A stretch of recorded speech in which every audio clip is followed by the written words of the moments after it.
Hey, queridos investigadores, queridos amigos, querida comunidad, hoy estamos en un capítulo más, un video más, y en este caso con un tema especial, con un tema importante, en esta secuencia de libros que hemos venido analizando, investigando. Ya estuvimos en los videos anteriores con el libro de Enoch, estuvimos con el Evangelio de María Magdalena, y les recomiendo, por cierto, que los puedan visitar, que los puedan revisar. También tenemos traducciones, tenemos de todo, así que no te pierdas ninguno de estos videos, ninguna de estas series que van a estar muy buenas. Y hoy estamos con lo prometido, el Evangelio de Judas. Aquí lo tengo. Bueno, ya por allí he soltado, he publicado algunos shorts, algunos cortos. Pero hoy, como siempre, vamos a hacer el análisis completo del libro. Prometo que no será muy largo, vamos a tratar de terminar en unos 10 minutos. Yo he subrayado ya lo más importante de este libro. Por cierto, si quieres tener estos libros, puedes escribirme a mi correo bibliamisterios88@gmail.com, bibliamisterios88@gmail.com, y yo te puedo enviar los libros totalmente gratis a tu correo, o puedes comentar aquí, puedes comentar en el video, puedes dejar tu comentario, pedirme el libro y yo te lo puedo enviar. Ok, así que vamos a empezar sin más. El Evangelio apócrifo, el Evangelio según Judas. Recordemos que la palabra apócrifo no significa prohibido, oculto, perdón, no significa prohibido o satánico, sino más bien la palabra apócrifo viene de la palabra griega apócrifa, que significa ocultar, estar por debajo, algo que está escondido. Entonces los libros apócrifos como este no son libros que son satánicos, no son libros malos o libros malditos. Son libros que fueron ocultados por ciertas razones, sobre todo por intereses que a la iglesia, a los sacerdotes, a los líderes religiosos no les conviene o no les convenía que la gente lo sepa. Ya hablaremos de eso en un video posterior sobre los concilios, el concilio de Nicea, sobre todo, en donde se cambiaron muchas cosas de lo que hoy conocemos el cristianismo actual. Se quitaron libros, se quitaron cosas y se impusieron nuevas cosas y nuevas creencias. Ok, así que no te pierdas estos videos. Vamos a empezar haciendo ya el resumen del Evangelio de Judas. Ok, aquí en la presentación yo he ido subrayando lo más importante y dice así: el papiro con el Evangelio según Judas de 26 páginas fue hallado cerca de la localidad de Beni Mazar, en Egipto, en 1978. En el año 2000, la Fundación Mecenas de Arte Antiguo de Basilea, Suiza, se hizo con el documento e inició los trabajos de traducción. Lo que les había dicho, la mayoría de estos textos los encuentran en esta región, en Egipto, en Jordania, en lo que hoy es Israel, Jerusalén, el desierto de Judea. Son encontrados estos rollos, de estos textos antiguos. Los encuentran en forma de rollos, pergaminos, papiros, y están guardados en vasijas. Entonces luego vienen fundaciones o científicos, arqueólogos o profesores, compran estos rollos a muy bajo costo y luego los ponen en sus museos, o los venden también a otras instituciones en altísimos costos. Entonces, más o menos por ahí va el negocio también. Y bueno, vamos a continuar. Los expertos consideran que se trata de una copia de un texto aún más antiguo en el que Judas aparece tratado como una figura benévola que trata de ayudar a Jesús a salvar a la raza humana.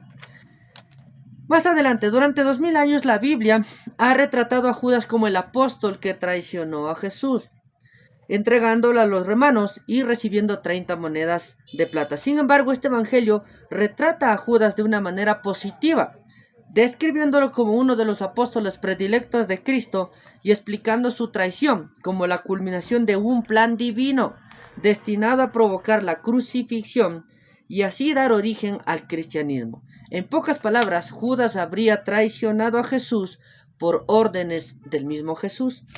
Muy bien, vamos a continuar.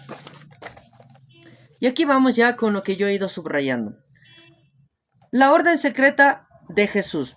Dice: tú superarás a todos ellos, tú sacrificarás al hombre que me recubre. Es importante decir que este es un texto que tiene mucho contenido, mucha filosofía, mucha creencia gnóstica. El gnosticismo se basa en la importancia del conocimiento. El gnosticismo considera que el conocimiento es algo divino. Entonces, según esta filosofía, aquí dice, el texto está en línea con la tradición de los cristianos gnósticos, que enfatizan la importancia del conocimiento. Gnosis en griego. Según esta filosofía, Judas, al entregar a Jesús a la muerte, habría facilitado su salida del cuerpo y la liberación de la divinidad que llevaba dentro. Entonces, esa es más o menos la creencia y la filosofía del gnosticismo. Pensaban que en este caso Jesús tenía la divinidad dentro de él. En pocas palabras, la divinidad estaba encerrada en el estuche, en el cuerpo de Jesús, y era necesario que alguien lo mate o lo entregue o cause su muerte para que su divinidad pueda salir. Entonces, esa es por así decir, la premisa o el concepto del gnosticismo. Más adelante, vamos a seguir. ¿Quién lo escribió? Es otro misterio. No sabemos quién escribió este evangelio, este texto. En ningún lugar se dice que fuera Judas. Pero eso no tiene que sorprendernos o asustarnos. Pues la autoría de los mismos evangelios sinópticos, Mateo, Marcos, Lucas, Juan, también no está asegurado. Es decir, no sabemos realmente, no está comprobado si los autores, en este caso Marcos, Mateo, Lucas y Juan, fueron quienes escribieron los evangelios. Algunos piensan que fueron seguidores de estos discípulos quienes escribieron. Otros piensan que fueron autores anónimos, pero colocaban el nombre de los discípulos para tener un poco más de realce y para que puedan ser divulgados estos textos. Muy bien, este manuscrito tiene alrededor de 1700 años de antigüedad. Como ya lo dijimos, fue hallado en Egipto. Vamos a continuar. El papiro con el Evangelio de Judas, de 31 páginas, fue hallado cerca de la localidad de Beni Masar, ya lo dijimos, en la década de los 70. Frente a la imagen tradicional de un Judas traidor que ha difundido la Biblia, este Evangelio lo retrata como uno de los discípulos predilectos de Jesús. En el texto, Cristo le dice a Judas, tú superarás a todos ellos, tú sacrificarás al hombre que me recubre. Esto ya lo habíamos dicho, pero lo vamos reforzando. Hipótesis revolucionaria. El texto está en línea con la tradición de los cristianos gnósticos. Según esta filosofía, Judas, al entregar a Jesús a la muerte, le facilita su salida del cuerpo para que pueda tener su divinidad completamente. Muy bien, y aquí empezamos ya, por así decir, los capítulos. El relato secreto de la revelación de Jesús, que habló en una conversación con Judas Iscariote durante 1 semana y 3 días antes de celebrar la Pascua. Él empezó a hablar con ellos sobre los misterios más allá de este mundo y de lo que sucederá al final. Frecuentemente aparecía a sus discípulos en forma de un niño. Esto es interesante también. Vamos a seguir. Jesús les dijo, ¿cómo es que me conocen? En verdad les digo, ninguna generación de aquellos que están entre ustedes me conocerá. Más adelante, Jesús habla acerca del espíritu, que el espíritu tiene, que nuestro espíritu, que el espíritu de cada persona tiene la esencia de Dios en cada uno de nuestros espíritus. Judas le dijo, sé quién eres tú y de dónde vienes. Tú eres del reino inmortal de Barbeló, y no soy digno de pronunciar el nombre de quien te ha enviado. Según este texto, Judas era un discípulo, era un hombre, una persona especial. Era de los únicos que sabían o que tuvo la revelación de dónde venía Jesús. Y según este texto, Judas sabía que Jesús había venido de un reino llamado Barbeló. Este reino es el nombre que el gnosticismo o que los creyentes gnósticos le daban al reino de donde habría venido Jesús.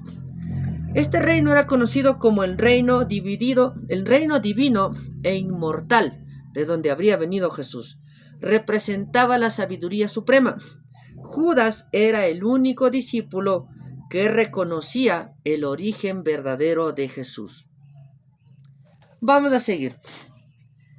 En el capítulo 2, lo importante dice así: los sacerdotes del templo. Aquí hablan mucho sobre los sacerdotes del templo, que estaban totalmente corrompidos, que habían violaciones, había sacrificios, había matanzas, había estafas. Bueno, en fin, es algo interesante, porque esto concuerda también con muchas escenas de los evangelios sinópticos, en donde Jesús confrontaba fuertemente con los religiosos. Sepulcros blanqueados, raza de víboras, cueva de ladrones. Entonces este evangelio también habla de eso, y aún más fuerte. Dice que había matanzas, había pecados y actos ilícitos, y los hombres que están en el altar invocan nombres de otros dioses. Muy interesante. Vamos a seguir. Ok, Judas pregunta sobre su propio destino. Cuando escuchó esto, Judas le dijo: qué bien es ese que yo he recibido, para que me hayas puesto aparte de esta generación. Y aquí hay algo importantísimo, una revelación interesante. Según este texto, Judas tampoco habría muerto, sino que Judas habría sido ascendido o habría sido llevado. Esto concuerda con la creencia también católica sobre la Virgen, que no habría muerto, sino que habría sido llevada. Y en la misma Biblia también hay muchos casos como estos: el caso de Elías, el caso de Enoc, y también, por supuesto, el caso de María. Pues también Judas habría sido llevado, no habría muerto. Y el texto dice así: dice, Jesús respondió y le dijo: tú te convertirás en el 13º y serás maldecido por las otras generaciones. Está hablando de que lo van a rechazar porque van a decirle que fue traidor y todo esto. Y vendrás a regir sobre ellos. En los últimos días ellos maldecirán tu ascensión a la santa generación. Lo que está diciendo es que los discípulos tendrán envidia de Judas, porque él va a ser llevado, va a ser ascendido sin morir. Qué interesante esto, ¿no? Cosas que pues no habíamos sabido, que nunca nadie nos había enseñado. Pues cuando analizamos los textos vamos descubriendo muchas cosas. Y vamos ya terminando. Jesús dijo: ven, para que pueda enseñarte sobre secretos que ninguna persona ha visto jamás, pues existe un grande e ilimitado reino, cuya magnitud ninguna generación de ángeles ha visto, en la cual hay un grande e invisible espíritu. Tal vez este reino del cual está hablando sería este reino, el reino de Barbeló, de donde vino Jesús, según este texto. Que ojo de ángel nunca ha visto, ningún pensamiento del corazón jamás ha comprendido, y nunca ha sido llamado por ningún nombre. Vamos a continuar y vamos ya terminando. Aquí también hay más revelaciones interesantes: el cosmos, el caos y el mundo inferior. Dice así: miren, aquella nube aparece un ángel cuyo rostro brilla con el fuego y cuya apariencia fue mancillada con sangre. Su nombre fue Nebro, que quiere decir rebelde. Otros lo llaman Yaldabaoth. Otro ángel, Saclas, también vino de la nube.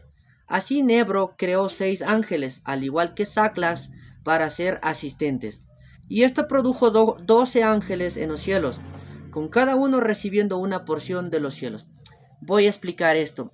Según este texto, hay un ángel rebelde que se parece mucho a la historia también de Satanás o de el ángel malo que se revela ante Dios. Pues aquí se llama Nebro. Y dice que este Nebro es el que está a cargo del inframundo. Y a su vez también hay ángeles que ayudan a este ángel a gobernar el inframundo. Y estos ángeles son los siguientes. El primero se llama Set, quien es llamado Cristo. El segundo es Harmatot. El tercero es Galilá. El cuarto es Jobel. Y el quinto es Adonaios. Estos son los cinco que gobiernan sobre el inframundo inferior y antes que nada sobre el caos. Lo que está diciendo es que estos ángeles o estos seres existían mucho antes de la creación de este mundo. Y esto también cuadra con los relatos de la Biblia. Por ejemplo, Génesis capítulo 6 nos habla de los Benei Ha Elohim, los hijos de los dioses, que ya existían y que vinieron y tomaron mujeres y empezaron a nacer hijos híbridos. Estos seres ya existían desde antes, la misma Biblia también lo confirma. En el mismo Génesis, cuando dice que Bereshit bara Elohim, está hablando en plural. En un principio los dioses formaron o dieron forma a un mundo que estaba en caos. Eso es lo que dice la traducción original. Entonces también concuerda con este texto, hablándonos sobre estos seres que ya existían desde antes, llamados Elohim, o hijos de los dioses, o seres divinos, o vigilantes. En este caso los llama Nebro y sus ayudantes. Y también algo interesante, según este texto, el Dios que ha creado este mundo, la tierra, no sería el Dios grande, el Dios que creó todo el universo, sino que habría sido un Dios menor o un Elohim. Y este Dios es llamado Saklas, un Dios creador, pero que no es el Dios grande y eterno. Y vamos a leerlo, la creación de la humanidad. Entonces Saklas dijo a sus ángeles: hagamos a un ser humano a semejanza e imagen. Esto está netamente unido a Génesis capítulo 1, cuando Dios dice: hagamos al hombre. En este caso Génesis lo llama Elohim, pero aquí lo llama Saklas. Pero traducido literalmente dice, son Elohim, son dioses, son varios dioses, no solamente uno. Y aquí dice: hagamos a un ser humano a semejanza e imagen. Ellos formaron a Adán y a su esposa Eva, quien en la nube es llamada Zoe. Esta palabra Zoe en griego se traduce como vida. Y en hebreo también significa la fuente de la vida. En hebreo, Eva viene de la palabra Hayá. Y a su vez esto viene del verbo legiot, que significa estar presente o estar vivo. Muy interesante. Y dice así: pues por su nombre todas las generaciones buscan hombre, y cada uno de ellos llama a la mujer por estos nombres. Ok, entonces, en conclusión en esta parte, les voy a explicar esta parte para que quede claro.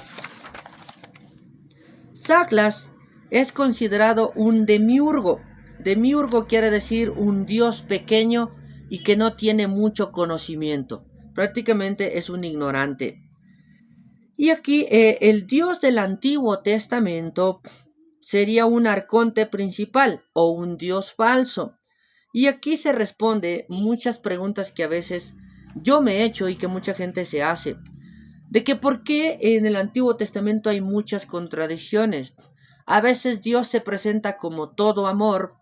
A veces Dios se presenta como un Dios amoroso, pero en otras ocasiones se presenta como un Dios que tiene celos, como un Dios que tiene ira, como un Dios que manda a matar a pueblos enteros, como un Dios que tiene hambre, que le gusta los sacrificios, que le gusta el olor de los animales. Y entonces, ¿cómo podría ser un Dios con esas características? Que a veces ama y que a veces ordena muertes. Pues con esto se responde todo. Ese Dios no sería el Dios eterno, el Dios creador del universo infinito, sino que ese Dios habría sido un Dios pequeño, un Elohim que se habría desviado y habría hecho cosas buenas y malas en este mundo. Y es por eso que en Génesis capítulo 7 se envía el diluvio para borrar a estos seres malvados de este planeta. No a toda la humanidad, sino a estos seres malos, a estos seres híbridos, a estos gigantes que empezaron a hacer maldades, que empezaron a matar, a destruir a los pequeñitos. Todo empieza a unirse, todo empieza a cuadrar. Este mundo no es creación del Dios Supremo, sino de un Dios menor llamado Saklas, llamado Yahvé o llamado Elohim. Muy interesante. Y vamos terminando. Sé que les prometí que no sería muy largo, pero hay muchas cosas de las cuales hablar. Por último, Dios permitió que Adán tenga conocimiento. Según el relato de Génesis, el hombre es castigado por sus propias decisiones. Pero según este texto, habría sido el mismo Dios, pero en este caso no el Dios supremo, sino este Dios pequeño, el que habría provocado que el hombre tenga conocimiento. Pero Dios provocó que el conocimiento fuera dado a Adán y a aquellos que estaban con él, para que los reyes del caos y del mundo inferior no lo dominen y no se enseñoreen sobre él. ¿Se dan cuenta de lo que les había dicho? Este texto nos dice muchísimo. O sea, este Dios le habría dado revelaciones, le habría dado conocimiento a Adán o a la humanidad, a los seres pequeños en este mundo, para que los reyes del caos y del mundo inferior, está hablando de unos seres que están en el mundo inferior, no se enseñoreen sobre ellos. O sea, está interesante y bastante claro.